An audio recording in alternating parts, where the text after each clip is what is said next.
Let's go ahead and open the driver's side door.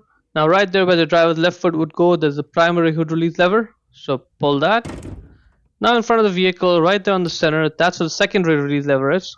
You see how I gotta push it to the left? So push it left with one finger and then lift it up. Now the hood itself is supported by that support rod over there. So that helps. See that? See how it just goes up? Just go up by itself, it's gonna stay in place.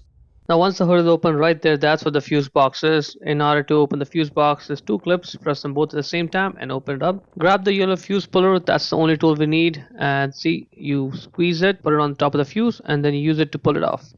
Now, there are three power outlets in the car, and we're going to be constantly referring to this fuse diagram. This is the key to the whole job over here. The bad thing about our car is that we don't have a spare fuse, but what we do have is identical 20 amp fuse on all the three power outlets. For instance, the outlet by the glove box doesn't work, but the outlet in the trunk works. You can switch the fuse. That way you have a working outlet in the front, you can charge your phone and get going. Now we'll constantly refer to the fuse diagram and see what I'm doing. Now first off, I'll be pulling that fuse over there. See how I put the fuse puller on top of the fuse?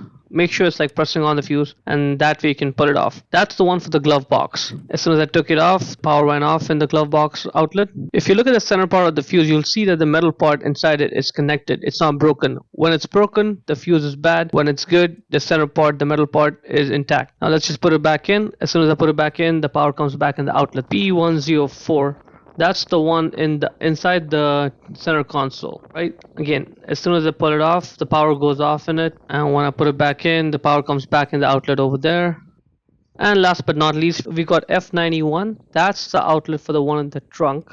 And again, same process. As soon as I take it off, the power is gone, and when I put it back in, the power is back on. Up to you, up to your situation. However you want to swap it, you can swap the fuses. They're all 20 amps. Once you're done, do not forget to put the fuse puller back in. You see how important the whole tool is? Put it back in and close the lid on the fuse box. And that is pretty much it. Hope you found this video useful.